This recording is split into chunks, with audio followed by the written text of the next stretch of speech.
시청자 여러분 안녕하십니까? 대한민국이 잘 보이는 곳으로 모셔다 드리는 신통방통 정치한배입니다. 먼저 오늘의 핵심 뉴스입니다. 민주당 5선 의원이자 대표적인 비명계 의원이죠. 이상민 의원이 탈당을 선언했습니다. 민주당이 본래 정신을 잃고 이른바 이재명 개인 정당으로 전락을 했고 이제는 고쳐쓰기 어렵게 됐다라고 비판했습니다. 이광희 기자입니다. 이상민 의원은 민주당 탈당을 결정한 가장 큰 이유로 이재명 대표와 강성 지지층의 사당화를 꼽았습니다. 이 대표 체제 이후 당이 나아지기는커녕 거꾸로 갔다는 겁니다. 지금의 더불어민주당은 이미 이재명 사당, 개딸당으로 전락되었고 도저히 고쳐쓸 수가 없는 지경에 이르렀습니다. 이 의원은 민주당 내에 반상식적이고 파렴치한 행태가 상습적으로 만연됐다며 위선과 후한무치, 혐오, 맹종 등 온갖 흠들이 쌓여 있다고 꼬집었습니다. 탈당 이후 국민의힘이나 신당 등의 합류 가능성에 대해선 말을 아꼈습니다. 저의 정치적 꿈을 펼치고 또 저를 지금까지 도와주시고 지지해 주시고 한 분들이 동의하는 선에서 또 협의해서 결정을 하려고 합니다. 민주당에선 비판이 나왔습니다. 박상혁 의원은 이 의원이 과거 자유선진당으로 옮겨 재선에 성공했던 점을 거론했고 조승래 의원은 5선의 이 의원이 국회의장을 하려는 것이라고 꼬집었습니다. 반면 국민의힘 김기현 대표는 정치적 소신을 지키려는 큰 결단이라고 평가했습니다. 여야에서 정치 노선 문제로 탈당한 첫 사례로 총선을 앞둔 정계 개편으로 이어질 가능성도 있습니다. TV조선 이광희입니다. 조선일보 3면 기사, 분석 기사 보시겠습니다. 이상민 민주당 탈당, 비명 사인은 이달 중순에 결단할 예정이다. 자, 5선인 이상민은 국민의힘 입당설이 나오고 있고 다른 의원들도 지금 고민을 하고 있다는 겁니다. 김종민, 윤영찬, 이원욱, 조응천 의원 등등인데요. 자, 강하게 반발하고 있고 이들도 기자간담회를 어제 열었습니다. 당이 계속 들어주지 않으면 우리도 이상민 의원처럼 최종 결단을 할 수도 있다라면서 탈당 가능성을 언급하고 있습니다. 자, 그렇다면 민주당의 반응부터 먼저 들어볼까요? 민주당 이상민 의원 그동안 이재명 대표를 향해서 계속 경고를 해왔습니다만 오히려 거기에 대해서 돌아오는 답변은 이런 비판 뿐이었는데요. 자, 민주당의 발언까지 같이 들어보시겠습니다. 그래서 지금 뭐 사출이다 또는 뭐 살생부다 이런 좀 살벌한 얘기들이 오고 가고 우리 더불어민주당에서는 이런 정치 문화는 있어서는 안 된다라고 생각합니다. 민주당의 경우 자정 기능을 포기했습니다. 민주당이 간판을 내릴 수도 있는 상황이기 때문에 그와 같은 극약 처방을 하지 않을 수 없다고 봅니다. 온종주의에 젖으면 안 될 일이라고 생각합니다. 미리 포기하는 거는 지도부의 리더십을 포기하는 거죠. 당대표로 그 직책을 리더십을 발휘할 이유가 없다면 그 자리에 있어야 될 이유는 없는 거죠. 가결표를 던진 의원들에 대한 무슨 징계 운운하는 건 도저히 뭐 그건 엉뚱한 얘기인가. 그거에 대해서 제가 어쩌고 저쩌고 말 대꾸도 하기야 싫습니다. 5선 하면서 또 6선을 하는 게 무슨 의미가 있는가. 민주당이 잘못됐으면 잘못됐다고 얘기를 하고 단호하게 얘기하고 꾸준함과 그에 따르는 결정이 필요하지. 제가 보기에는 국회의원 임기 연장을 위한 좀 약간 비루한 얘기와 고민이 아닌가 그래서. 네, 그러면 직접 들어보시죠. 민주당을 탈당한 이상민 의원 지금 신통방통과 전화 연결돼 있습니다. 안녕하십니까? 네, 안녕하세요. 예, 저 의원님 그 민주당에서 활동하신 지 몇 년 정도 되셨죠? 지금 대략 한 16년, 15년 정도 됐습니다. 15년, 16년. 15년 몸담았던 16년. 당명이 그동안 여러 차례 바뀌고 뭐 당이 이합 집산했지만 뭐 열린우리당 2004년도부터 제가 지금 5선에 됐고요. 그리고 이제 재선할 때 공천에 떨어져서 자유선진당으로 가서 한 3년 정도, 2년인가 3년 정도 있었습니다. 그럼 한 15, 16년 되네요. 탈당계는 내셨습니까? 낼 예정이십니까? 아니 어제 냈습니다. 어제. 냈습니까? 탈당계 내고 나서 어제 밤에 어떻게 주무셨어요? 어떤 생각이 드셨습니까? 뭐 아쉬움과 안타까움도 깊죠. 그러나 이제 또 한편 뭐 개딸들한테 시달리는 것도 좀 벗어날 수 있고 이제는 좀 거리를 두고 바라볼 수 있는 입장이 되니까 조금 홀가분하다는 생각도 들었습니다. 홀가분하시니까 이제는 거리를 두셨다고 하니까 이제는 떠나셨으니까 이른바 강성 지지층 개딸들에게 뭐라고 해주고 말해주고 싶습니까? 제가 뭐 그분들한테 뭐라고 한다고 그분들이 마음 고쳐먹고 개과천선할 거라고 생각되지는 않고요. 예. 하여튼 자신이 좋아하는 것 넘어서서 어느 누구를 상처를 입히고 공격하고 하는 건 결국 그것이 되돌아와서 자신의 인격이나 자신의 그런 삶의 환경도 황폐화시킬 것이다. 이런 말씀 드리고 싶습니다. 제가 이제 이 의원님 저희 항상 신통방통에 출연하셔서 같이 방송을 했기 때문에 그냥 제가 단도직입적으로 질문 드리죠. 만약에 이재명 대표가 아니었다면 나는 민주당을 떠나지 않았을 수도 있었다. 맞습니까? 그렇죠. 지금 제가 뭐 문재인 대표 체제, 문재인 대통령 정권 하에서도 제가 문재인 대통령에 대해서 비판을 했었고요. 예. 노무현 대통령 참여정부 때도 노무현 대통령 여러 가지 정치나 이런 거에 대해서도 제가 그 당시도 비판적인 부분에 있었고 제가 당을 떠나려고 생각을 안 했습니다. 그러나 이제 이재명 대표 체제는 이제 민주당이 아니라 종전의 민주당이 아니라 이재명 사당, 개딸당으로 변질되었기 때문에 더 이상 제가 이 이재명 사당, 개딸당에 있어야 될 이유는 없죠. 예. 자, 뭐 지금 이제 앞으로가 더 중요하다고 생각하는데요. 그동안 뭐 인유한 위원장도 만나셨고 이준석 전 대표도 만났고 그래서 뭐 국민의힘 얘기도 나오고 조만간 입장을 밝히겠다고 하셨고 아직은 국민의힘 아니다라고 하는 분들도 있고 어떻게 되시는 거예요? 네, 아니 여러 가지 지금 뭐 우리 사회자님도 공감하실지 모르지만 우리 예. 정치권에 어느 정당이든 온전한 정당이 있습니까? 다 그냥 이런저런 문제를 안고 있고 또 새로운 정치 세력 신당 움직임도 실체가 등장하지 않고 그냥 말만 무성하지 않습니까? 저한테는 이제 제 정치 활동의 총결산이라고 할 수 있는 부분을 섣불리 행동하기는 그렇죠. 여러 가지 상황을 지켜보고 제가 하고 있는 정치적 꿈을 또 정치적 의지를 펼칠 수 있는 최적의 공간이 마련된다면 그쪽을 선택하겠지만 예. 좀 더 시간을 두고 진행 상황을 살펴볼 생각입니다. 예. 혹시 이낙연 전 대표님이랑은 식사하실 생각 없으세요? 아니 저는 누구도 이낙연 전 대표든 누구든 만날 생각이 있고 예. 제가 탈당계를 내기 전까지는 이낙연 전 대표와 뭐 이런 오해 살 여지가 있기 때문에 의논할 말은 없고요. 어제 탈당계를 내고 난 이후에 전화를 드렸죠. 아무래도 당의 대선배시고 그러니까 탈당했다 이런 말씀을 드렸지만 예? 의논하지는 않았습니다. 그러나 조만간 한번 뵐 생각도 있습니다. 정세균 전 총리도 마찬가지고. 예. 예. 혹시 탈당했다고 하니까 뭐라고 하셨어요? 이낙연 전 대표가? 네? 이낙연 전 대표가 뭐라고 하셨어요? 아니요, 뭐 뭐 고민이 많았겠다, 뭐 이런 말씀 있고, 하여간 좀 조만간 한번 봅시다라고 했죠. 예. 예. 혹시 만약에 이낙연 전 대표가 신당을 창당한다면 거기도 가능성이 열려 있는 거죠? 어느 특정인이 무슨 정치세력을 규합한다 이게 초점이 아니고 예. 지금 민주당 내에서는 원내든 민주당을 재건하려는 움직임이 꿈틀거리고 있습니다. 저는 굉장히 반가운 소리고요.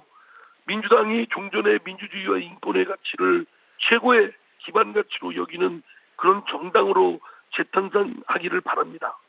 다시 혹시 출마하신다면 그러니까 유성으로 출마하시기 위해서 지금 준비 중이신 거죠? 그렇죠. 제 지역구에 여기서 5선을 시켜주셨는데 갑자기 뭐 다른 데 간다는 건 있을 수 없고요. 예. 저희 지역은 다 아시겠지만 과학기술의 메카라고 할 정도로 이 과학기술, 대한민국의 과학기술, 이제는 세계 속의 과학기술의 메카입니다. 이거를 진흥시키고 발전시킬 책무가 저한테도 있다고 생각되고 예. 뭐 그럴 여기에 집중할 생각입니다. 알겠습니다. 요즘 송영길 전 대표도 많은 분들과 만나겠다고 하는데 혹시 송영길 전 대표랑도 만나십니까? 그분이 저를 만나고 싶겠습니까? 제가 그 평소 송영길 대표에 대해서 강하게 비판을 해왔던 사람이고 예.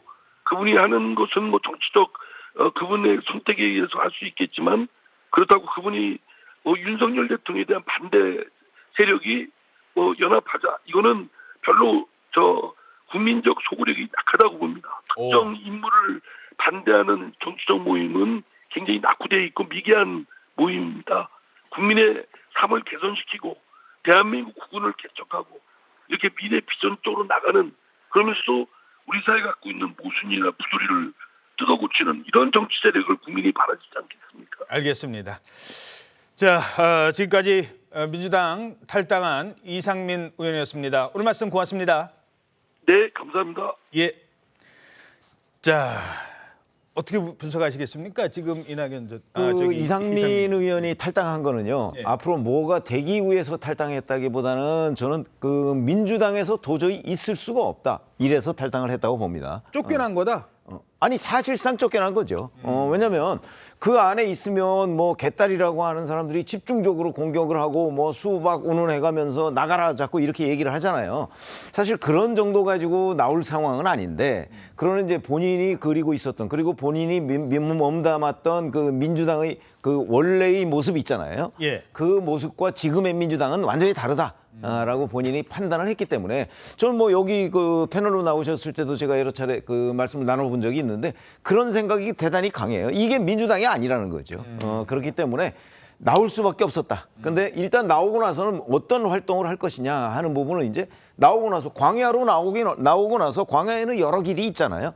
그런 길을 지금 열어둔 단계니까 지금 뭐 민주당 그 사람들이 비난하듯이 뭐 무슨 육선하는 게 그렇게 중요하냐, 뭐 국회의장 하려고 나간 것 아니냐 이런 게 아니고 지금의 민주당은 변질이 됐기 때문에 자기는 도저히 있을 수 없다. 여기에 방점이 있다고 봅니다. 뭐 아까도 이재명 대표가 당대표가 아니었으면 나오지 않았을 것이다 이렇게도 말씀을 하셨는데 문제는 5선까지 한 의원이 당을 나간다고 하면 당 지도부에서 아무리 평소에 사이가 안 좋았다 하더라도 아유 왜 나가시려고 그래요 좀 같이 좀 만나시죠 뭐 이런 만류하는 장면이 없었다는 거예요. 그렇죠. 예.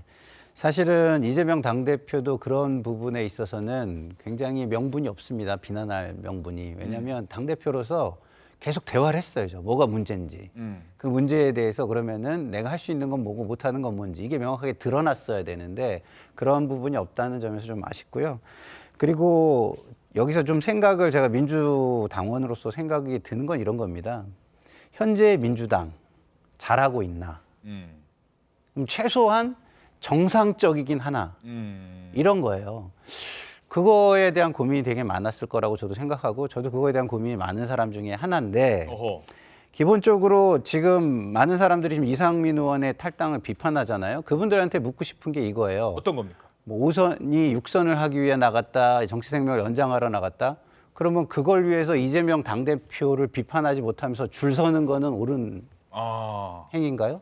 그거야말로 정치 생명을 연장하기 위해서 지금의 과거 민주당이 가지고 있던 가치, 도덕성, 정체성 이런 것에서 벗어나는 부분에 대해서 비판을 못하는 모습 아닌가요? 저는 이런 생각이 좀 들고요.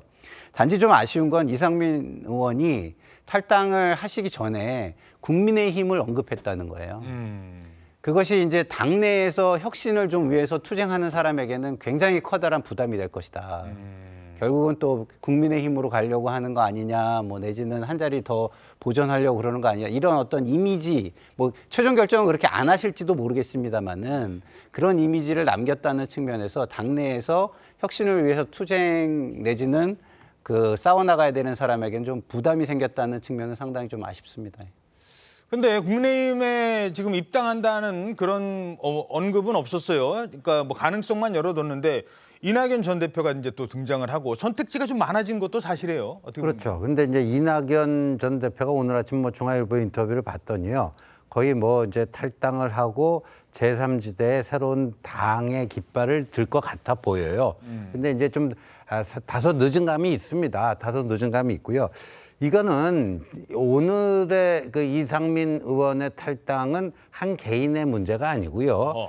한국의 그 양당 체제에 이 엄청난 균열이 가는 사건으로 훗날 정치사가 기록할 수가 있다 이렇게 보여지는데요. 이재명의 민주당은 전통적인 그 민주당의 어떤 그 궤도에서 완전히 이탈한 그게 아닌가 이렇게 보여집니다. 그러니까 민주당의 뿌리를 쭉 올라가면요. 그런 것들을 우리가 알 수가 있습니다. 그러니까 노무현 그 대통령 때만 하더라도 진보 노선을 표방하지는 했지만 이런 최소한의 민주적 다양성조차도 허용이 안 되는 이런 거고요. 그다음에 최근에 이제 이 시점이 뭐냐면 3년 10개월 만에 그 울산시장 선거 그 1심 판결이 나오지 않았습니까? 저는 이 사건 이제 대법원 확정 판결까지 가봐야 되겠지만 그 확정이 된다면 1960년 4.19 혁명을 촉발시켰던 3.15 부정선거 이래 집권 세력에 의해서 자행된 이런 최대의 권력형 부정선거 이런 겁니다. 거기다가 이제 지금 이재명의 민주당은 개딸 파시즘이라는 말이 나올 만큼 뭐 그렇게 된 거 아닙니까? 그러니까 민주당의 존재 이유는 민주주의였거든요. 그리고 우리가 보면요. 산업화 민주화라고 하는 거대한 두 서사에서 민주화의 그 담론을 담당했던 게 민주당이었습니다. 지금의 민주당은 민주적이지 않다. 거기서 완전히 이탈을 민주 파괴당이 돼버린 거죠. 예. 개딸 파시즘도 그렇고요. 울산 부정선거도 그렇고요. 민주 파괴당이 돼버린 거죠. 짧게 하나만 좀 말씀드리면 이게 이제 지금 개딸 파시즘이라는 말씀을 하시잖아요. 네. 이게 이제 그 원칙과 상식의 그 토론회에서 한 교수님이 하신 말씀이 좀 약간 와전된 거일 수도 있어서 말씀을 그 드리면 단어를 쓰시긴 했었어요. 예. 근데 그 파시즘이라는 거거든요. 예, 빠시즘이라고 했을 때. 그러니까 이재명 무슨 빠 할 때 그것이 모든 걸 빠가 아니라 원래 발음을 잘못하신 게 아니군요. 그렇죠. 그러니까. 빠시즘이라고. 아니 저는 그분 얘기를 인용한 게 아니고 제가 그랬잖아요. 그래서 혹시 민주당은 이미 개딸 전체주의 당으로 변질됐다. 알겠습니다. 어찌됐든 그래도 그분이 이제 왜 파시즘까지 붙였겠느냐라는 걸 생각을 하면 뭐 이런저런 해석은 있을 수 있겠습니다. 민주당이 파시즘 정당은 아닙니다. 뭐 그거는 뭐 어떤 명칭과 비판의 영역이겠죠. 그런데 오늘 최고위 회의 열렸을 거 아니에요. 아직 안 열렸나요? 오늘 최고위에서 좀 어떤 반응이 나온지 궁금하고 당 지도부에서 그래요, 잘 갔어요. 이제 우리는 다른 후보 낼 겁니다. 이런 반응인지 좀 궁금합니다. 어떤 얘기가 나오고 있어요? 오늘 그 최고위는 9시 반이라서요. 아직 아하. 시작은 전인 상황이고요. 다만 이제 의원들 차원에서의 입장이 이제 어제부터 이제 이상민 의원 탈당을 놓고 줄줄이 나오고 있는데 이제 대략적으로는 이렇습니다. 이 의원과 같은 지역구를 둔 조승래 의원 같은 경우에는요. 국회의원 자리를 연명하고 또 뭐로 가도 국회의장만 하면 된다는 거냐 이러면서 비판을 했고 또 박상혁 의원도 5년까지 했으면서 그렇게 한 번 더 하고 싶냐. 먹던 우물에 침 뱉지 말라 이렇게 원색적인 비난까지 쏟아냈거든요. 그 밖에도 무슨 뭐 국회의장병을 놓고 집착을 하고 있는 거냐. 알터니가 빠진 기분이다. 이런 거친 말까지 쏟아내면서 비판이 의원들끼리 간에도 이어졌습니다. 뭐 당원 게시판에도 지금 보면 경사다, 축전을 띄우러 왔다. 경사다. 이런 얘기 했거든요. 다른 수박들도 국민의힘으로 가라 이런 강성 당원들의 반발까지 나왔는데 이 어제 이상민 의원 탈당을 놓고 의원들끼리 모여있는 그 SNS 소통방에서도 별다른 아예 메시지 자체가 없었다고 해요. 그만큼 이제 이 의원 탈당 자체에 대해서 큰 무게나 의미를 두지 않겠다라는 집단적인 당 의원들 간의 의견 교류가 이루어지고 있는 것처럼 보이고요. 이재명 의원도 이에 대해서 가타부타 아직까지는 언급이 없는 상황입니다. 아직은 공식적인 언급이 없다. 아마 오늘 기자들이 물어봐도 특별한 언급은 하지 않을 수도 있겠네요. 뭐 간단한 입장 표명 정도만 이제 백브리핑을 통해서 하겠지 굳이 뭐 최고위원 모두 발언에서까지 공개화시키지는 않을 것 같습니다. 자, 아까 그 그래픽 있었죠. 이상민 의원에 대한 비판, 이른바 개딸들. 마지막에 저게 눈에 띕니다. 당내 수박들에게 전한다. 이참에 니네들도 국힘 가라. 자, 지금 이상민 의원만 고민할까요? 다른 의원들은 어떤 입장일까요? 평소에 이상민 의원처럼 다른 의원들도 지역에서 뭐 김종민 의원, 뭐 윤영찬 의원, 그 많은 사람들은 이른바 개딸로부터 이런 수모를 당했습니다. 그 수모의 장면 다시 한번 보시죠.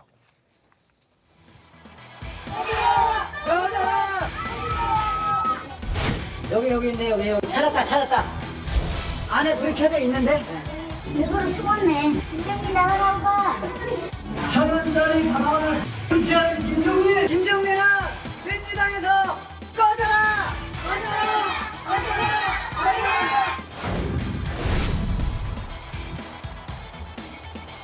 이 인간은 민주진영에 있어서는 안 되는 검찰 독재 정권의 부역자 그 이상도 비하다. 반역자죠, 반역.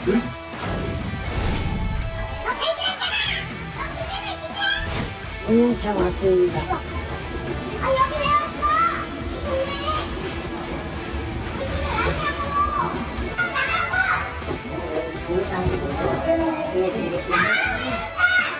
너 지났어요. 배신자로서 무슨 네. 당원이라는 이유로, 내가 당원 자격이라는 이유로 마음에 들지 않는다고 해당 지역구 의원들을 찾아가서 저렇게까지 항의를 하고 이른바 뭐 강력한 그런 목소리를 냈습니다. 하지만 이상민 의원도 민주당원이었습니다. 그 당원 중에서도 선출된 당원이었습니다. 당원들로부터 공천을 받은 그런 당원이었습니다. 자, 결국 당을 떠나게 만들었는데 이제 저분들 얘기거든요. 저분들 지금 원칙과 상식 분위기 어떻습니까? 지금 최지원 기자. 예, 어제 기자회견까지 했는데요. 일단 이상민 의원이 탈당한 것과 이제 원칙과 상식 그 소속 의원 4명의 거취에 대해서는 다소 거리를 두고 있습니다. 그 줄곧 말해오고 있던 것이 또 이 당내 사당화나 이 대표 리더십의 문제의식을 갖는 것은 동일하다 이렇게 얘기를 하는데 당내에도 그런 인식을 공유하는 의원들이 70-80명 정도 된다. 이런 얘기를 또 어제 기자회견에서 해서 또 주목을 받기도 했는데요. 예. 이 숫자가 뭐 실체가 있는 숫자다 이렇게 본다기보다는 지난 전당대회를 기점으로 분류해본 당내 친명계 의원들을 한 40명 정도로 본다면 이 40명을 뺀 나머지 인사들 가운데 얘기를 해보면 이렇게 인식을 공유하고 있는 의원들이 최대 80명까지 될 수 있다. 이런 취지로 보여요.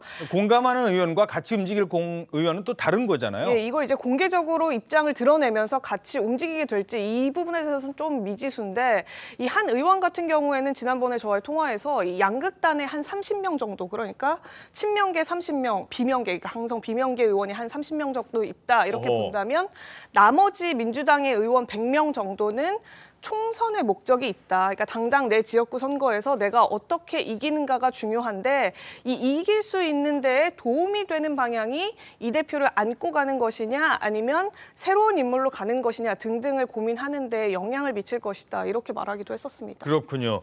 자, 그러니까 양극단의 30명, 친명 30, 비명 30이라면 그 안에 있는 의원들은 자 이제 공천 시즌이 다가오면서 어떤 선택을 할지 고민 중일 수도 있는 겁니다. 그래서였을까요? 자, 일단 지금 이 의원들 민주당 분위기 어떻게 보십니까? 아니 잘 아시다시피 30 그러고 중간에 100인데 중간에 100 있는 사람이 국회의원 배지를 달아야 된다고 생각을 하고 있다는 얘기는 이재명 대표가 지금 공천권을 가지고 있잖아요. 이재명 대표가 내년 총선의 공천권을 놓칠 가능성은 저는 크지 않다고 봅니다. 예. 뭐 전혀 없다고 할 수는 없지만 크지 않다고. 왜 그러냐면 앞으로 이제 이재명 대표와 연관된 재판의 1심 선고가 계속해서 나오잖아요. 그렇기 때문에 이제 그 민주당 지지자들이 이재명 대표로서 과연 총선에서 이길 수 있을까 이런 의문을 가졌을 텐데 내년 이제 1월에도 또 선고가 나오거든요. 몇 가지가. 그러다 보니까 그 사람들이 그러면 그 지지를 철회하기 전까지는 이재명 대표가 내년 총선에 공천을 한다는 거 가장 큰 영향력이 있다는 거 다 알잖아요. 중간에 있는 100명도 다 알아요. 그러니까 이 사람들이 국회의원에 관심이 있다는 얘기는 이 사람들은 사실상 이재명 대표 쪽에 가 있다고 보면 됩니다. 자, 다만 상황이 변하면 변할 수 있는 거고. 그렇죠. 상황이 변하면 지금은요. 이분들이 이재명 대표의 불만이 있다 하더라도 얘기 못해요. 왜? 공천 앞둔 시점이니까. 근데 공천이 거의 확실시 된다면 쉽게 말해서 내가 될 줄 알았는데 그게 아니라면 뭔가 다른 선택을 고민할 수도 있다는 겁니다. 그래서 주목되는 사람이 있습니다. 비명계의 구심점이라고 할 수 있는 바로 이 사람. 이분의 발언 수위가 요즘 점점 높아지고 있습니다. 일주일에 몇 번씩 이렇게 며칠씩 법원에 가는데 이 일을 어떻게 할까 이런 상태로 총선을 치를 수 있을까 하는 걱정은 당연히 함직하죠. 고민에는 공감하고요. 단지 그분의 선택에 대해서는 상의한 바는 없습니다. 좀 놀랬고요. 정권을 비판하고 견제하려면 야당이 떳떳해야 됩니다. 정권이 무서워하는 야당이 되려면 야당 스스로 떳떳해야 됩니다. 네. 매주 법원 가는데 총선 치를 수 있겠어? 자, 신지호 의원님, 네. 어떻게 해석하십니까? 근데 저는 이낙연 전 대표 저런 그 움직임이 굉장히 의미 있는 움직임인데 좀 늦은 감이 있습니다. 저분이 6월 말에 귀국하지 않았습니까? 근데 그거를 꼭 5개월이나 경험해봐야 저 정도 판단을 내리는가. 정치인의 특히나 리더의 판단은요.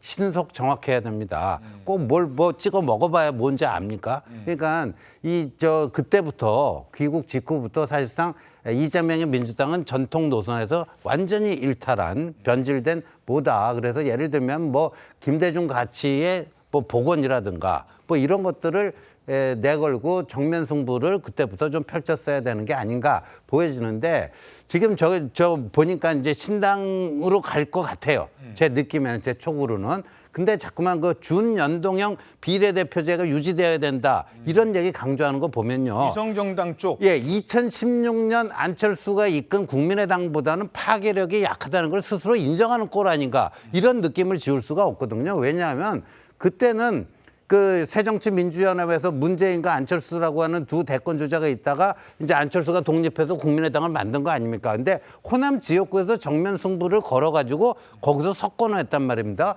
그리고 이제 비례대표 투표에서도 이제 정당 득표를 꽤 얻어서 38석의 당당한 제3당이 됐는데 지금은 지역구에서 뭘 해보겠다라는 뭐는 없이 준연동형 비례대표제가 유지돼야 된다 이렇게 얘기하니까 이게 뭐지? 뭐 조국 신당, 이준석 신당 다 뭐 비례 신당 노린 건데 이낙연 신당도 좀 그런 거냐? 그런 건가? 좀 약해 보여요, 좀. 근데 호남이라는 이 지지 기반이 이낙연 대표한테는 있잖아요. 있잖아요.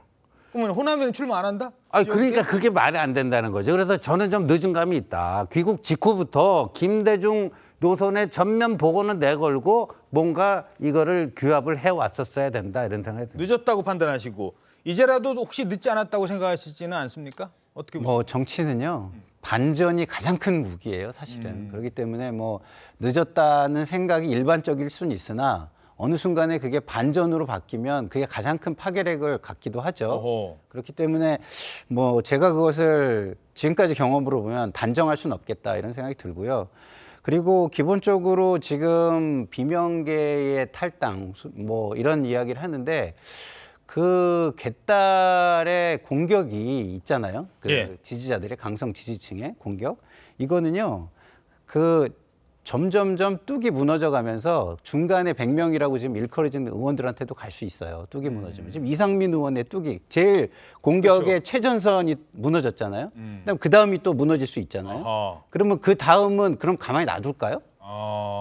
이재명 당대표에 대해서 최대한 옹호하지 않는 사람은 또 공격의 대상이 될 수가 있는 거예요.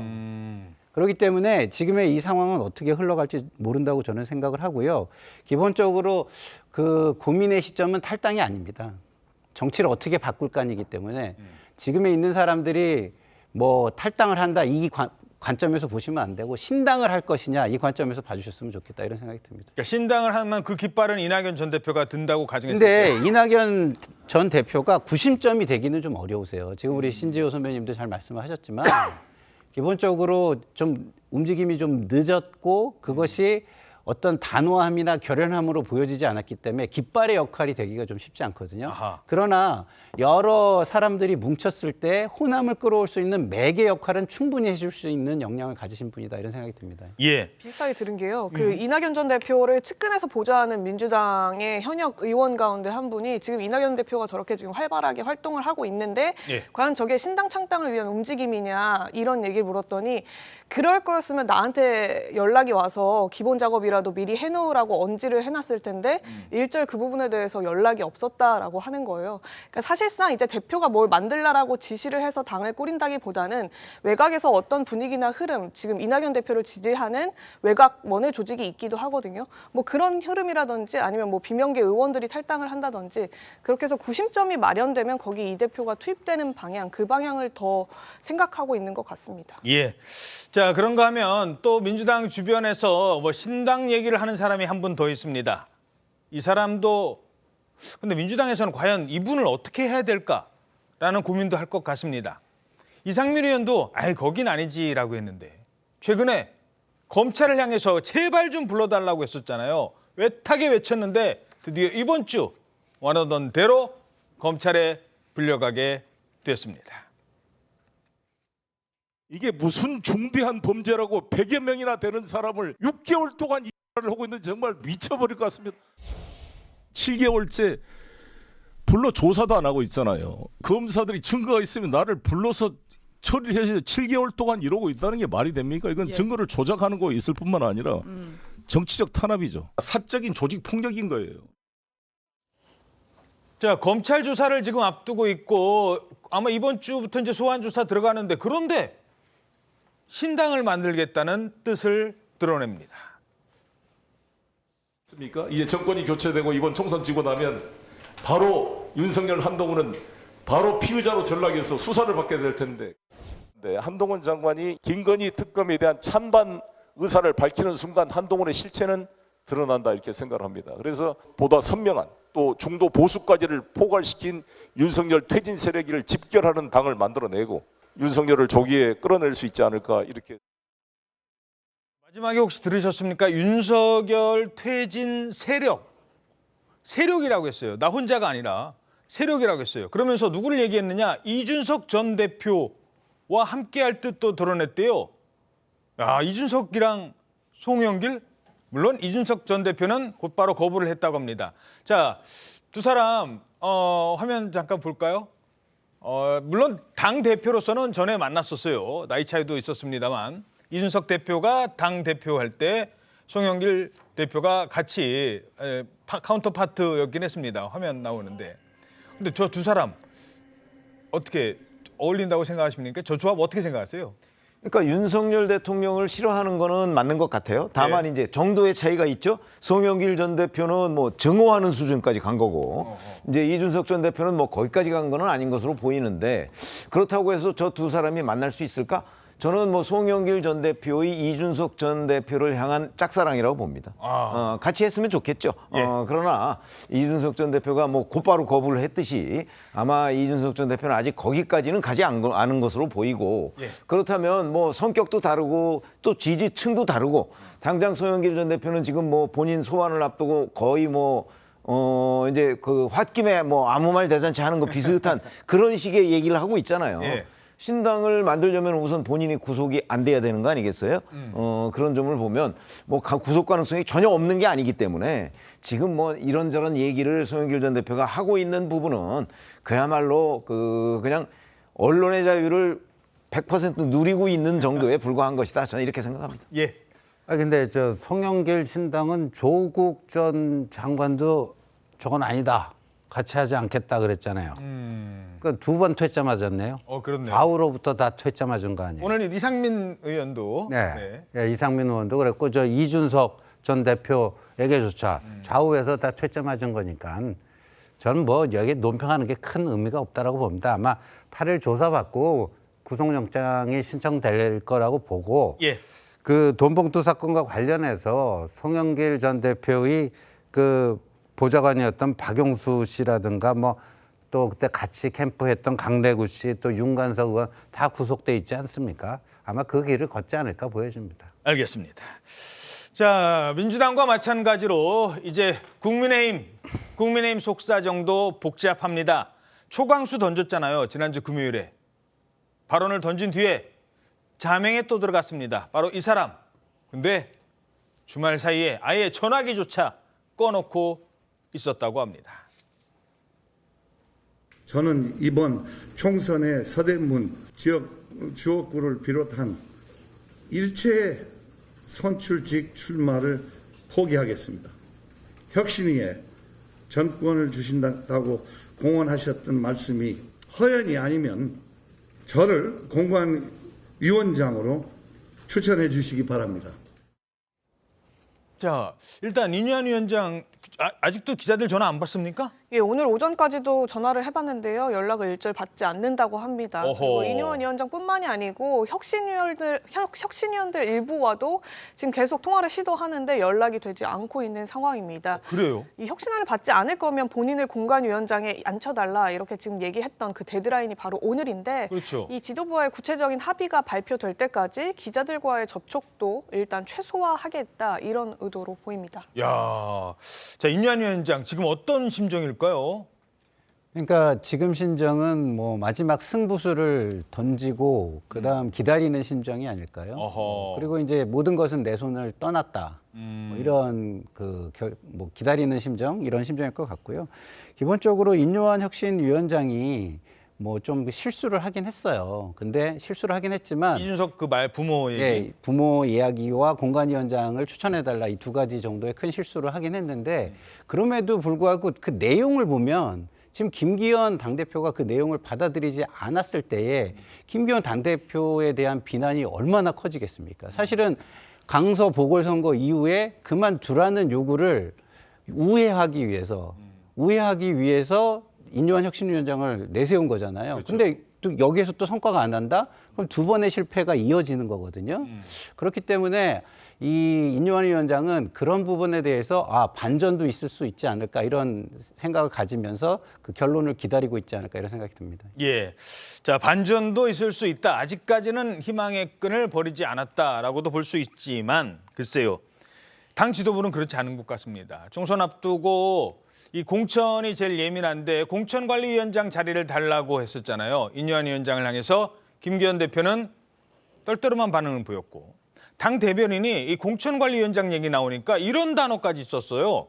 궤도 이탈. 궤도 이탈의 조짐도 좀 보여요. 공관위가 해야 될 업무와 혁신위가 해야 될 역할은 분명 차이가 있는데 지금은 그 혁신위 역할이 좀 혼재되는 듯한 스스로 혼돈을 일으키고 있는 듯한 느낌이 좀 있어서 안타까운 마음도 좀 있습니다. 네, 민주당은 지금 이미 입장 나왔고 이미 갈라선 분들 많아서 뭐 목소리 시원시원하게 내시는 분도 있지만 국민의힘은 왜 저래? 왜 저래? 뭐 이런 분위기일 수도 있어요. 왜 공관위원장까지 달라고 그래? 지금 상황 어떻게 보십니까? 사실은 이제 그 공관위원장을 달라고 했던 것, 이 부분은 이제 김기현 대표가 곧바로 거부를 했죠.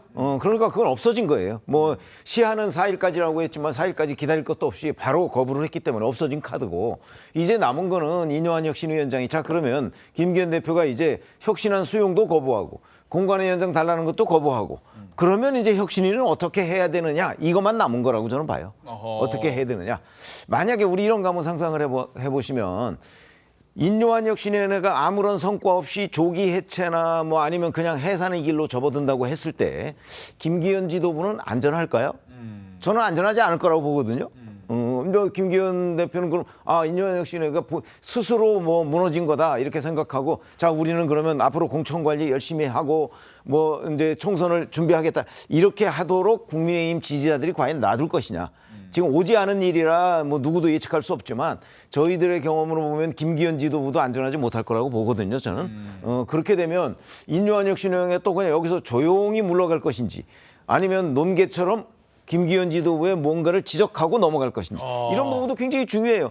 저는 인유한 혁신위원장이 지금 그 생각을 하고 있을 거라고 봐요. 그냥 조용히 물러날지 출구 전략이죠. 출구 전략. 인유한 혁신위원회가 여기서 조용히 물러날 것인지 아니면 김기현 지도부의 어떤 문제점을 지적하고 해산할 것인지 이런 부분을 고려할 것이기 때문에 김기현 대표가 안심할 수 있는 상황은 전혀 아니다 이렇게 봅니다. 그러면 한마디 하고 간다면 뭐라고 하고 갈까요?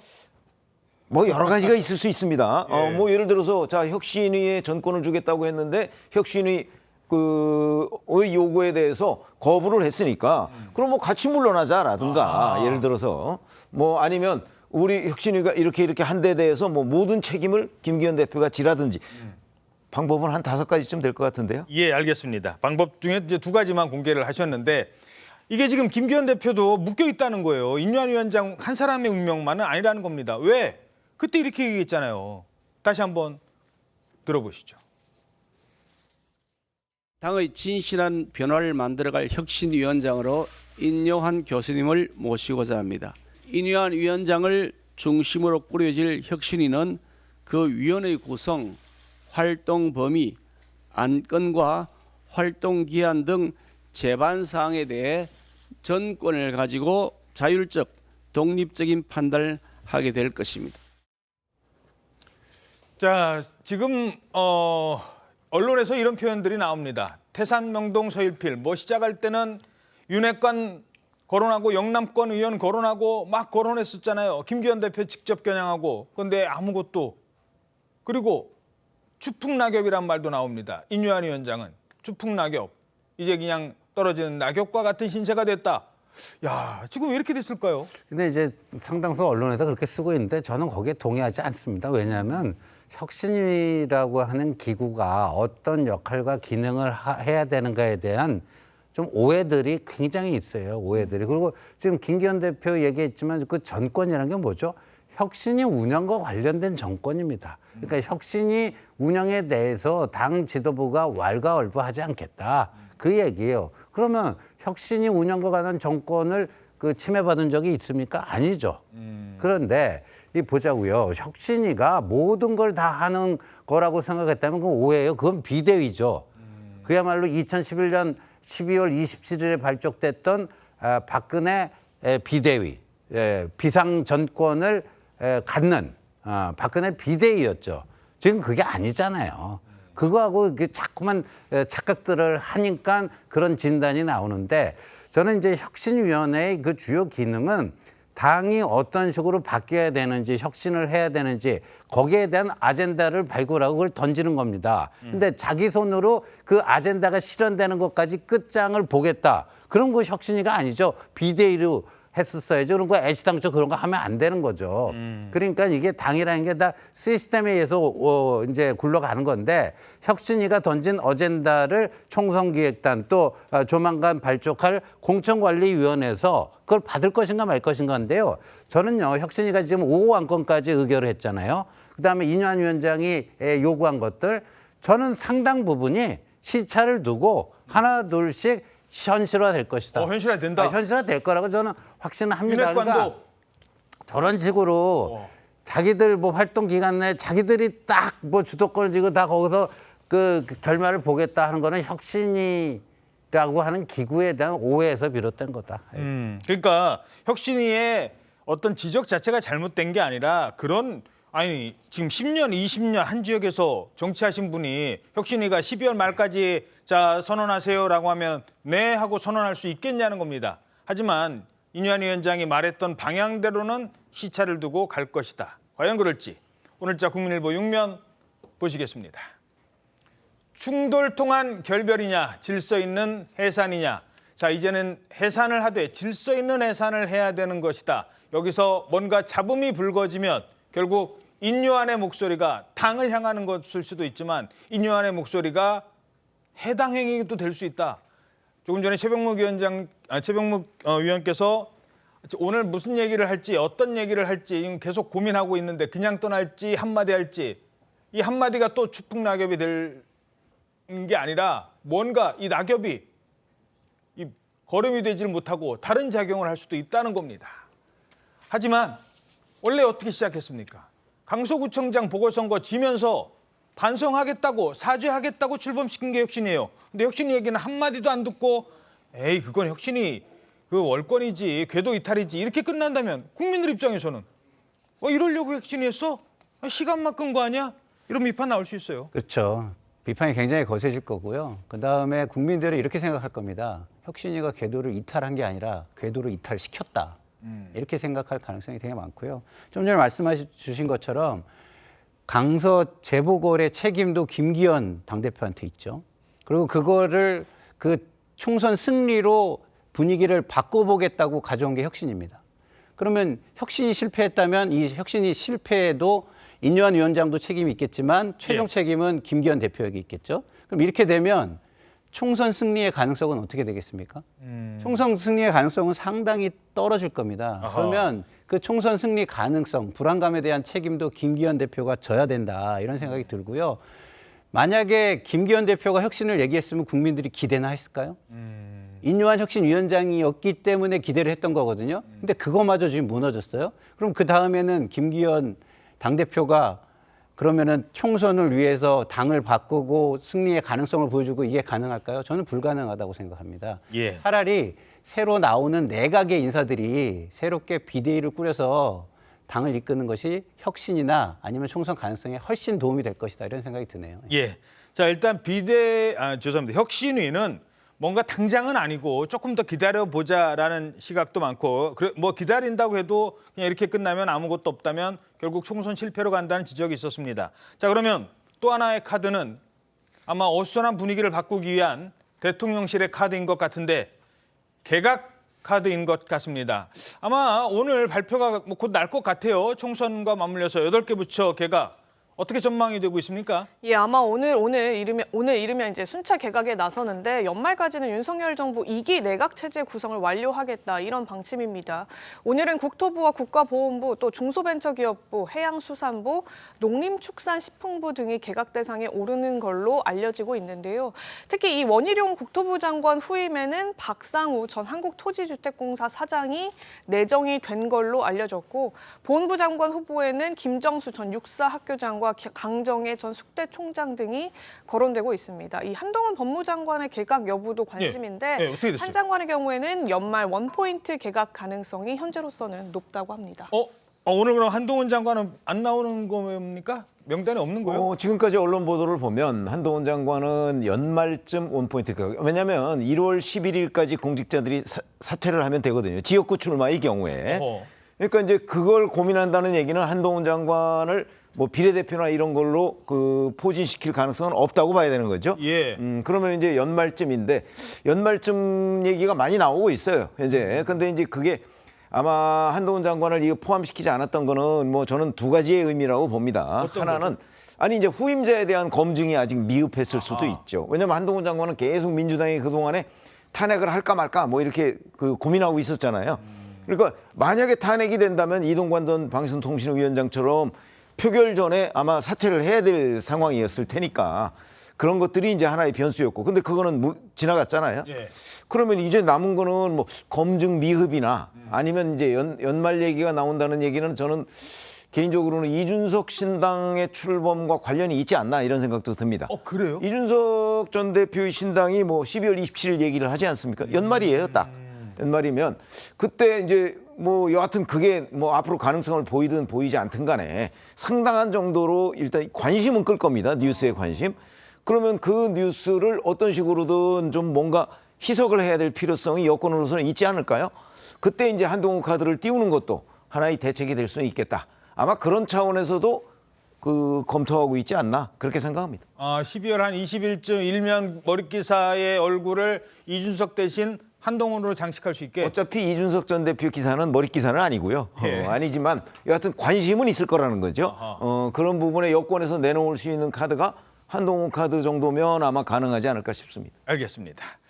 자, 그렇다면 한동훈 장관은 과연 연말에 어떤 행보를 보일지 지켜보도록 하겠습니다. 근데 개각 얘기할까? 이분이 나온다고? 라는 사람이 있어요. 장미란 차관이 오늘 언론에 이름이 나왔어요. 이 장미란 문체부 차관도 개각 대상에 포함될 수 있다. 지금 이런 얘기가 나오는데요. 지난 2008년 베이징 올림픽에서 금메달을 따고 지난 7월이죠. 그 문체부 차관으로 이제 임명이 됐었습니다. 근데 지금 경기도 오산, 오선을 하고 있는 민주당 안민석 의원 지역구로의 출마 가능성이 거론되고 있는데요. 안민석 지역구? 네, 안 의원이 오선까지 한 지역구이긴 한데 마땅한 이제 국민의힘 후보가 없었다 보니까 이런 뭐 약간 인지도 높은 스타성 인사를 전면에 내세우겠다 이런 전략으로 지금 풀이가 되고 있습니다.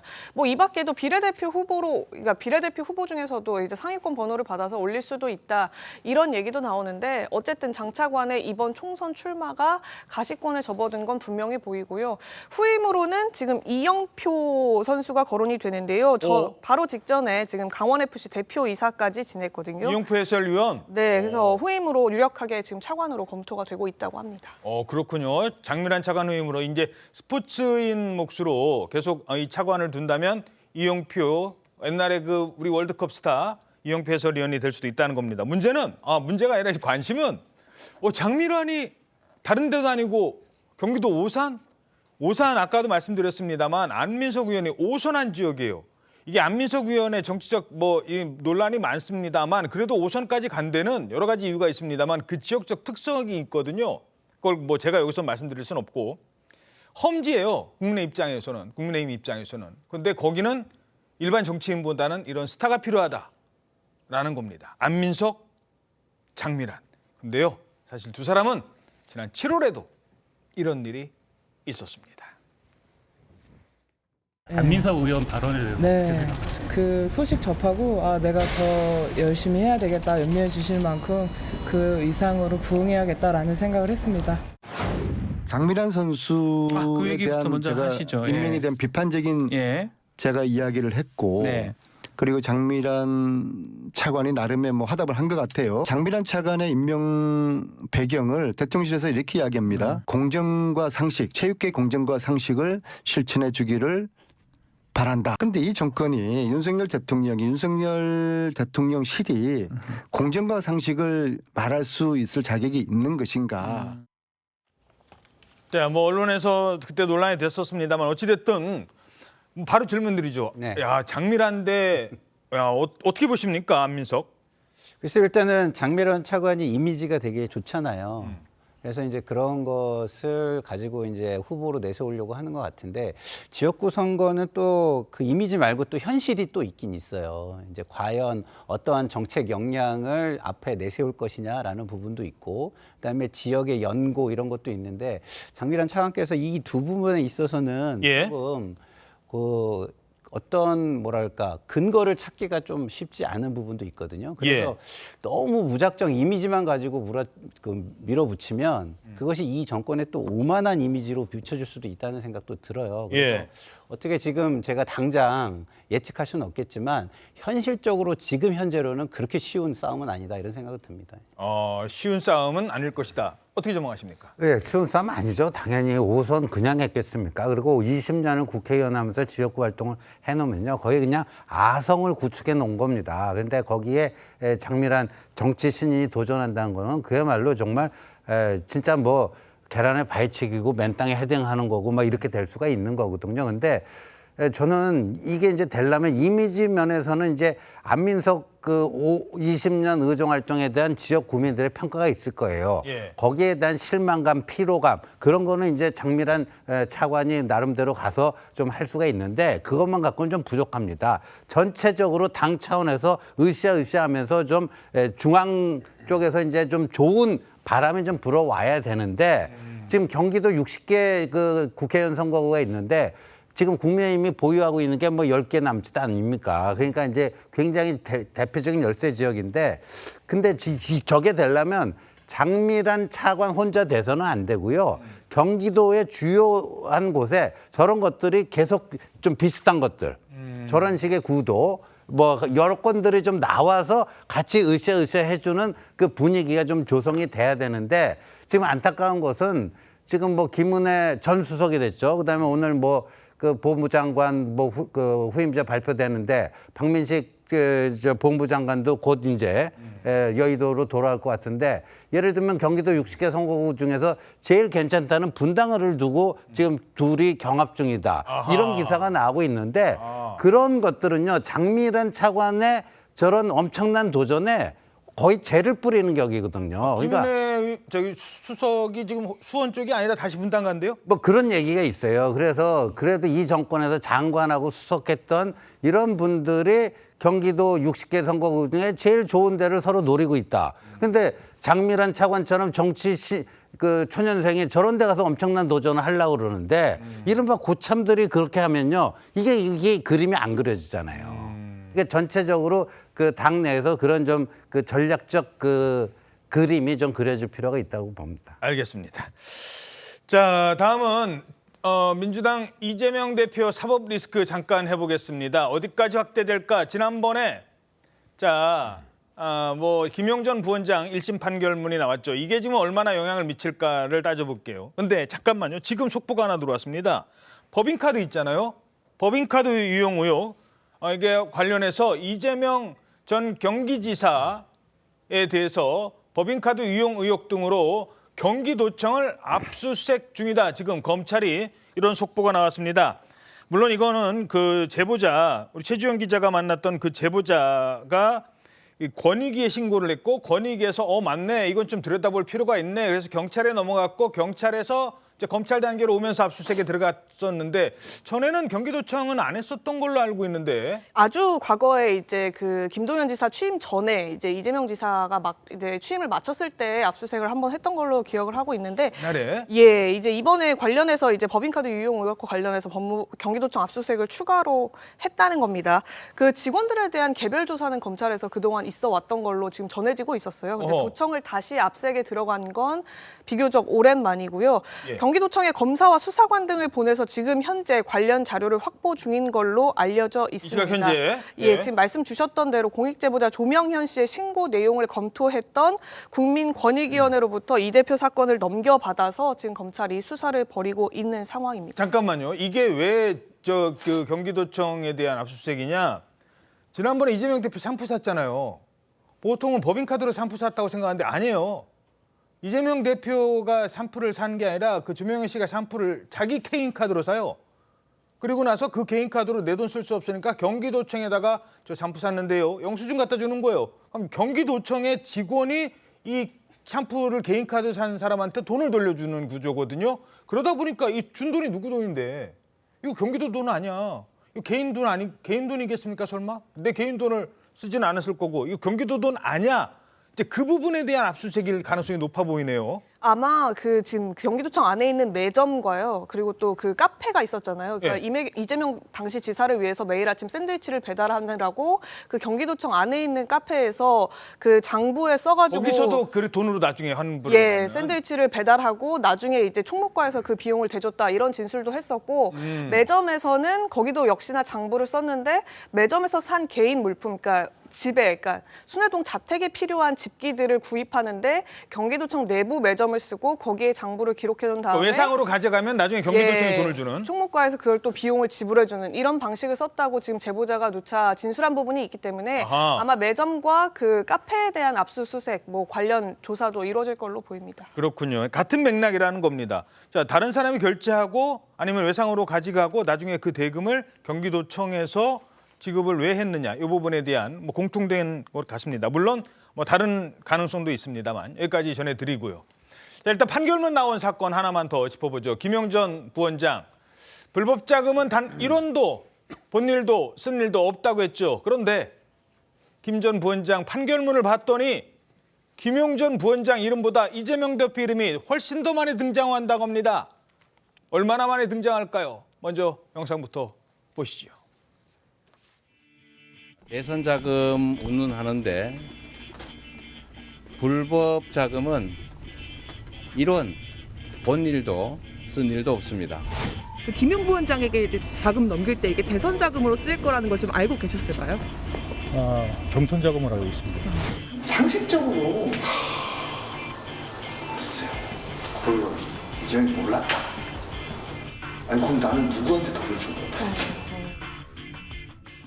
자, 최지원 기자, 아니 이재명 대표의 이름이 14번이나 등장을 한다고요? 이재명 대표 이름이 아마 김용 부원장보다 더 많이 등장하는데요. 그 14번은 이재명 대표를 위한 선거 자금이었다. 이 부분이 이제 14번가량 등장을 하는 거고요. 이재명 대표 이름 자체는 김용 전 부원장이 107번가량 나오는데 그보다 더 많은 120번이 이재명 대표의 이름으로 등장을 한다는 겁니다. 이 김 전 부원장이 대선 경선 자금 명목으로 받았다면서 검찰로부터 기소된 6억에 대한 부분이 더 자세히 나와 있었기 때문인데 이 때문에 이재명 대표가 결국 이 사건 사건과 떼래야 뗄 수 없는 사안이라는 걸 이번 판결문을 통해 보여준 것이다. 이런 해석까지도 나오고 있습니다. 자, 김용보다 이재명이 더 많이 나온다. 뭘 의미하는 걸까요? 잘 아시다시피 돈을 받은 사람은 김용 전 부원장입니다. 그렇죠? 그런데 이게 김용 전 부원장의 정치자금법 위반 그런 내용이거든요. 예. 그런데 그 정치자금이 김용의 정치자금이 아니에요. 그렇죠. 이재명 대표의 경선 자금으로 쓰인 것으로 보인다라는 게 저 판결문 전체를 관통하는 취지거든요. 예. 그러면 김용이 받은 돈은 결국 이재명 대표를 위해서 썼다 이런 얘기가 되는 거잖아요. 그러니까 이재명 대표의 경선 자금에 대해서 유죄를 내린 거나 거의 마찬가지다. 저는 이렇게 이제 해석이 되고 그렇기 때문에 자꾸 이재명 대표 이름이 많이 나올 수밖에 없어요, 판결문에. 네, 이재명 대표는 이제 모른다고 하는 주장하고 있습니다. 만약에 이제 저런 식으로 이재명 대표가 계속 주장을 한다면 이 김용 전 부원장이 이제 이재명 대표한테 이 돈의 출처에 대해서 전혀 얘기도 안 하고 보고도 안 하고 자기가 이재명 대표의 경선 자금으로 썼다. 이제 이 얘기가 되는 거거든요. 예. 그걸 일반 국민들이 얼마나 신뢰할 수 있을까? 저는 뭐 신뢰하는 사람 별로 없다고 봅니다. 예. 뭐 그거 이제 판결에서 일단 1심 판결을 근거로 봐서는 그렇다는 겁니다. 그런데 왜 1심에서는 이걸 법정 구속까지 시켰을까? 그 판결에 아주 디테일한 게 있었대요. 유무죄를 가른 건 그거랍니다. 이 거짓말을 할 수가 없는 거예요. 판사 앞에서. 경험하지도 않았는데 내가 돈을 주지도 않았는데 이렇게 불룩하게 해서 줬다. 이걸 어떻게 하는 거냐? 화면 함께 보시죠. 자, 유동규의 이른바 디테일. 어느 정도로 자세히 얘기를 해줬느냐? 자, 남색 사파리 재킷 입고 왔다. 뭐 이렇게 얘기를 했잖아요. 그날 어떤 거, 이 정도가 아니에요. 어떤 옷을 색깔을 입고 왔느냐가 아니라 그다음에 차를 가봤더니 아이고 차가 굉장히 지저분했어요. 그리고 그날 내가 반바지를 입었는데 모기가 얼마나 많았는지 막 다리를 물었어요. 이런 얘기까지 그냥 돈을 줬다는 그 상황을 구체적으로 사파리 입고 차 안은 지저분하고 모기 때문에 고생했고 거짓말이면 이렇게까지는 못했다는 겁니다. 어떻게 해석하십니까? 그러니까 너무 구체적이잖아요. 소설을 써도 저렇게까지 뭐 쓰기에 좀 힘들 정도로 너무나 구체적이기 때문에 그러니까 유동규 씨는 자신이 경험한 거를 얘기를 한 거고 이제 그 김용 쪽에서는 자꾸만 아니라고 이제 잡아떼는 과정에서 팩트면에서 유동규 씨에 대해 이길 수가 없으니까 결국 그 위중교사의 알리바이 조작하는 거 아닙니까? 예. 근데 그것까지 이제 나중에 탄로나면서 사실상 무너져 버린 거죠. 그러니까 유동규가 경험한 팩트 앞에서 김용이 무릎을 꿇은 것이다 이렇게 봐야 될 것 같습니다. 알겠습니다. 물론 1심 판결이라는 것까지는 말씀드리겠습니다. 다음 소식입니다. 이 부부싸움이요. 어떻게 이렇게 끝나죠? 상상도 못할 참극으로 끝납니다. 남편과 말다툼을 벌이던 20대 아내가 20대 엄마가 왜 그랬는지는 아직 밝혀지지 않았습니다만 부부싸움 중에 생후 6개월 된 아이를 아파트 창문 밖으로 떨어뜨렸습니다. 경찰이 어떻게 떨어뜨렸는지는 조사하고 있습니다만 일단 현재까지는 그냥 떨어뜨린 겁니다. 던진 건지 놓친 건지. 자, 이 집은요. 늘 가정폭력 신고가 들어왔었다고 합니다. 김태호 기자가 전해드리겠습니다. 어두운 새벽 소방 구급차가 경광등을 번쩍거리며 아파트로 진입합니다. 곧이어 도착한 경찰은 아파트 화단 주변 출입을 통제합니다. 생후 6개월 된 아기가 아파트 단지 화단에서 발견된 것은 새벽 6시 반쯤. 숨진 아기의 아빠가 신고하면서 경찰과 119 구급대가 출동했습니다. 구급대가 그 아기 아버지 안내로 그 인도 쪽에 떨어져 있는 거 확인했고요. 그 아기는 지금 사망 상태로 발견됐고요. 비극은 아내와 말다툼 끝에 남편이 집을 나간 사이에 벌어졌습니다. 경찰 조사 결과 남편이 집을 나가자 아내가 화가 난 상태에서 아파트에서 아이를 떨어뜨리는 끔찍한 일을 저지른 것으로 조사됐습니다. 사건 이틀 전에도 경찰에 가정폭력 신고가 들어갈 정도로 부부 사이에 다툼이 잦았습니다. 그 애기 구루마로 밀고 다니면 한 몇 번 봤어요. 요새 한 며칠 계속 싸우더라고 그래요. 그래도 결국은 일 터져버렸구만요. 경찰은 아기를 아파트에서 떨어뜨려 살해한 혐의로 20대 엄마 A씨를 긴급 체포하고 자세한 사건 경위를 조사해 구속영장을 신청할 예정입니다. TV조선 김태준입니다. 자, 이 사건 부부싸움 도중에 6살짜리 아이가 숨진 거예요. 근데 아파트에서 떨어졌잖아요. 일단 떨어진 건 팩트예요. 그러면은 애가 뭐 기어 올라가서 떨어졌는지 이건 모르겠습니다만 떨어뜨린 걸로 지금 알려져 있어요. 옆에 부모가 있었기 때문에. 이건 이제 조심스럽습니다만 떨어뜨린 거를 보고 어떻게 떨어뜨렸느냐. 이게 이 부부싸움 이어지는 이게 상당히 중요한 판단 근거가 될 것 같아요. 그러니까 지금 말씀하셨던 것처럼 아직은 조심스럽습니다만 이게 고의로 그렇게 그러니까 소위 말해서 던진 건지 실수로 떨어뜨린 건지가 이제 뭐 이 20대 엄마의 그 죄명을 결정하는 데 굉장히 결정적인 역할을 할 것인데 지금 현재까지 나와 있는 보도를 기초로 판단을 해보면 부부싸움 하는 과정에서 또 가정폭력에 굉장히 오래 시달리면서 만약에 고의로 했다면 이게 남편에 대한 보복 심리로 아이를 이용했을 수 있다는 것이 지금 많은 분석입니다. 그래서 남편에 대한 보복 심리로? 네, 그렇다면 물론 뭐 남편으로부터 굉장히 중하게 가정폭력을 당하고 가정폭력 신고 여러 차례 있었다면 그런 부분들이 일정 부분 참작이 될 여지는 있겠습니다만 일단 살인죄 죄책에서 벗어나기 좀 어려울 것 같고요. 뭐 이게 사실 실수로 아이를 떨어뜨렸다는 것 자체가 현실적으로 좀 인정되기가 쉽지는 않을 것 같습니다. 이 과정 자체가 왜 아이를 그쪽으로 데리고 가서 아이를 그러니까 업적한 창문 밖으로 네, 그거는 이제 사실 과실이라고 보기에는 현실적으로 어려움이 있습니다. 하지만 아직 명확하게 그러니까 고의인지 과실인지 여부가 완전하게 인정이 되지 않은 상황이기 때문에 제가 조심스럽게 말씀드립니다만 아무래도 고의적인 살해 가능성이 좀 더 높아 보이는 건 사실입니다. 6개월이면 말도 못하고 걷지도 못해요. 이제 뭐 이렇게 뒤집어 놓는다고 하죠. 아이가 막 겨우 뒤집고 뭐 이럴 나이인데 6개월짜리 아이를 부부싸움 도중에 경찰이 사건 경위를 조사하고 있습니다. 다음 소식입니다. 북한 김정은 위원장이요. 군사 관련 주요 일정에 그 딸 김주애 계속 데리고 다니잖아요. 최근 눈에 띄는 장면이 포착이 됩니다. 바로 김주애가 입은 옷인데 화면 저희들이 먼저 준비했습니다. 야, 뭐 부녀지간에 야 코트에 선글라스까지 야 저렇게 입고 다니는 거예요 지금? 예, 북한의 김정은 국무위원장이 최근에 군 관련 행사에 연일 김주애를 지금 데리고 다니고 있는데 이번에 공개된 모습이 지난번에 코트 입고 막 그런 게 공개됐었는데 이번에는 아버지랑 딱 저렇게 깔맞춤을 해서 가죽 코트를 입은 그리고 선글라스를 낀 그런 모습이 공개가 된 거예요.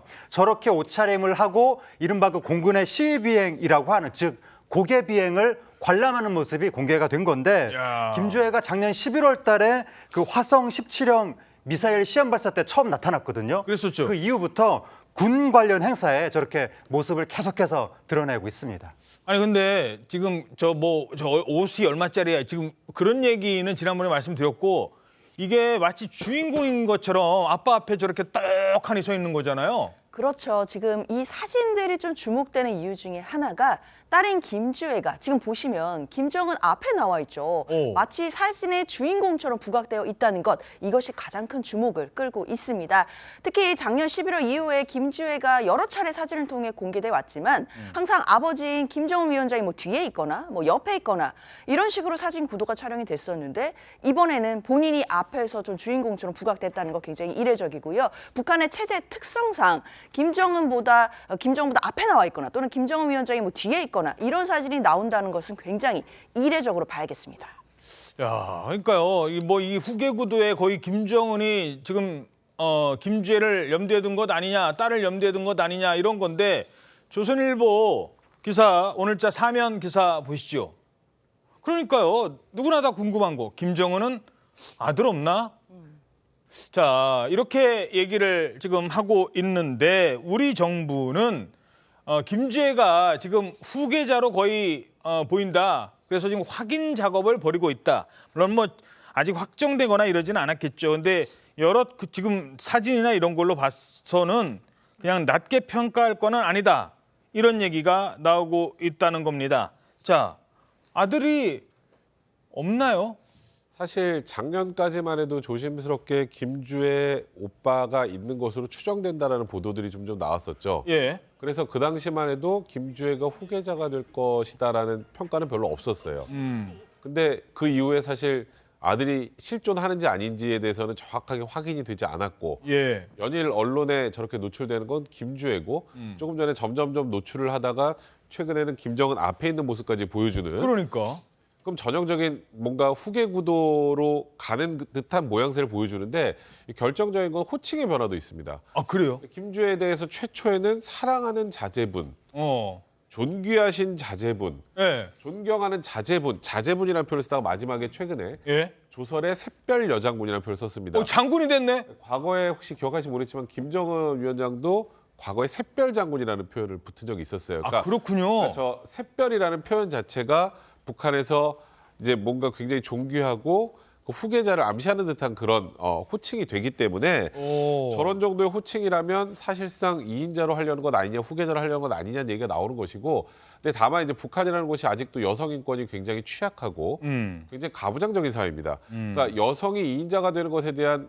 그런 대중들의, 그러니까 이 조선, 그러니까 북조선 인민들의 거부감이 심하지 않겠느냐, 이와 관련해서 그래서 일찍부터 김정은 위원장이 지금 아직 나이가 어리잖아요. 예. 그럼에도 불구하고 아주 일찍부터 대중들에게 노출을 시켜서 거부감을 희석시키려고 한 것 아니냐, 이런 분석들이 현재 나오고 있는 상황입니다. 아, 김주애를 후계자로 놨을 때 갑자기 뭐야, 북한이랑 안 맞는 거 아니야라는 거부감을 미리미리 희석시키기 위해서 어렸을 때부터 등장을 시킨다.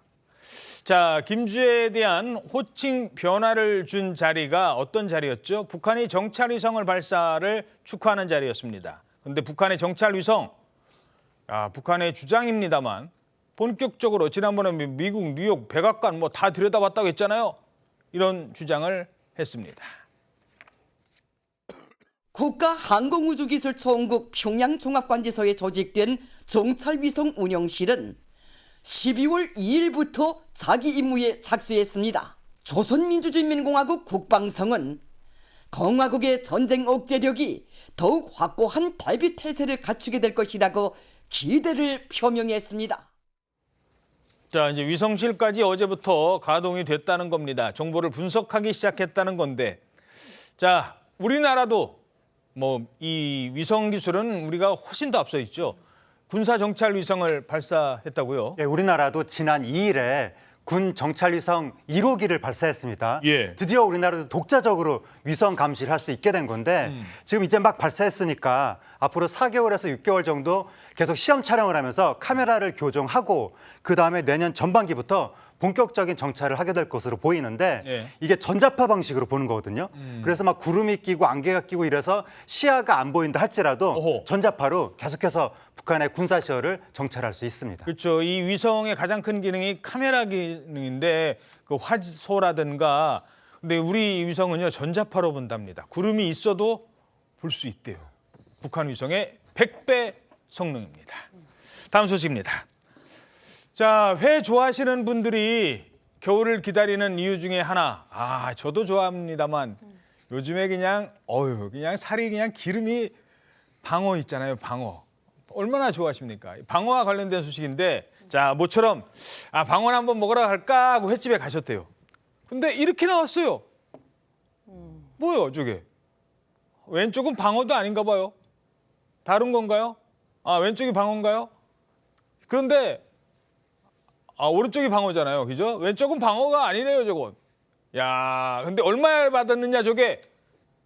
얼마라고요? 저게 얼마짜리라고요? 10만 원짜리로 갑니다. 저게 10만 원에 하나가? 네, 저는 지금 딱 저도 회를 좋아해서 대충 네. 보면 대략 한 5만 원 정도여도 좀 비싼데라고 할 정도 수준인 것 같아요. 그러니까 중짜 정도 되는데. 네, 그러니까 왼쪽이 광어입니다. 오른쪽이 지금 방어회인데. 왼쪽은 광어예요, 네, 광어. 광어회는 요즘에 조금 저렴하죠. 네. 방어회가 한 20점 좀 넘게 돼 있고 방어회가 한 10점 좀 넘게 돼 있는데 와. 저게 10만 원이라고 그러고 좀 위에 보면 무순이 올라가 있고 옆에 보면 뭐 참기름에 뭐 마늘, 고추, 쌈장 아주 초기본만 나온 거예요. 그게 기본 원래 반찬도 밑반찬에 뭐 무슨 해산물도 나오고 하잖아요. 그렇죠. 뭐 딱 저것만 나와서 10만 원이길래 이게 10만 원이 맞나? 그랬더니 이거 10만 원짜리 맞아요? 라고 주인한테 물어보니까 네, 맞아요. 그래서 그냥 드셨답니다. 근데 이제 옆 테이블도 비슷하게 느꼈나 봐요. 저걸 보고 이게 지금 10만 원짜리 맞냐? 이거 가격 너무한 거 아니냐? 예. 그러니까 이제 이 제보자 얘기로는 나만 그런 게 아니라 이날 와서 저 회를 먹었던 다른 테이블의 대부분의 사람들도 똑같은 생각을 하고 사장에게 따지기 시작했다고 합니다. 아니 오죽하면 저게 10만 원이라고 하니까 사장님 이거 10만 원 맞아요? 왜 옆에 다른 집은 뭐 반찬도 막 이것도 주고 저것도 주고 뭐 옥수수도 주고 막 많이 주던데 우리 집은 그것도 없고 회만 나오는데 어떻게 이게 10만 원이에요? 라고 했거든요. 그랬더니 횟집 주인 뭐라고 했습니까? 이 게시물의 주장에 따르면 손님이 항의를 하니까 주인이 다짜고짜 욕설을 했다라고 지금 주장이 나와 있는데 그러니까 사장이 이 게시물 작성자 테이블을 가리키면서 저 테이블도 그냥 먹는다. 근데 당신은 젊은 XX가 XX 없이 XXX가 나가 그냥 환불해 줄 테니까 나가라고 이런 식으로 폭언을 했다고 주장이 나왔는데 XX가 XX 없이 계속 그렇게 폭언을 했다고 합니다. 그런데 그 횟집 주인의 입장은 지금 나오지가 않아서 아직까지 객관적으로는 확인되지 않았습니다. 야, 아니 그래도 누가 봐도 저 10만 원은 좀 터무니없는 가격 아닌가 싶은데 터무니없는 양으로 논란이 된 곳 또 있습니다. 이번엔 서울의 그 유명한 시장이잖아요. 유명한 시장 거기서 뭘 시킨 겁니까 저거? 서울의 광장시장에 저 모듬전을 시켰는데요. 저게 15,000원에 모듬전이 한 8개 정도 이렇게 판매가 된 것이 적발이 됐습니다. 야. 논란이 돼서 결국에 영업정지 처분까지 받았고요. 뿐만 아니라 광장시장에서 떡볶이하고 순대를 시켜 먹었는데 떡볶이 순대. 떡볶이 1인분에 3,000원인데 저렇게 떡이 6개 있었고요. 와. 순대는 7,000원입니다. 근데 순대가 한 10조각 정도 나왔다고 합니다. 야. 사실 굉장히 좀 바가지 요금 논란이 있을 수밖에 없는 상황인데요.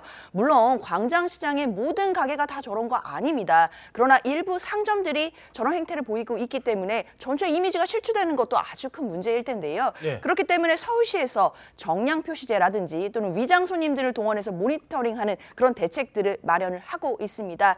당연히 진상 손님들도 문제가 되겠지만 바가지 씌우는 상인들의 문제들도 시정이 되어야 하겠다라는 생각 듭니다. 예, 이게요 일부 상인들의 저런 얌체 상술 때문에 시장 전체가 욕을 먹는 거예요. 제가 어느 시장이라고 말씀 안 드리겠습니다만 전에는 꽃게 그 다리가 뭐라고 다리 잘린 거 그거 포장에다 넣어줬다가 시장 전체가 공식 사과하기도 했었습니다. 떡볶이 3,000원짜리에 대한 사람들은 거기에 더 민감한 거예요. 30만 원짜리보다 3,000원짜리가 더 민감할 수도 있습니다. 자, 다음은 국내를 넘어서 이제는 세계적으로 이름을 날리고 있다는 얘네들과 관련된 소식입니다. 얘네들 누굴까요? 미국 타임지에서도 소개가 된 얘들입니다.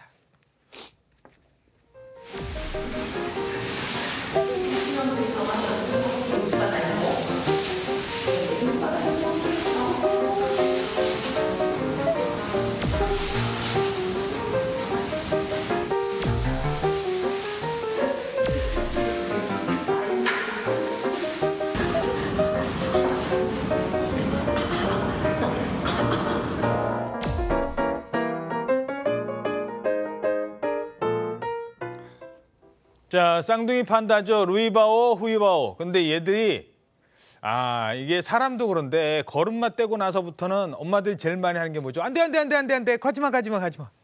사육사들이요. 얘네들 때문에 아주 좀 힘들다고 합니다.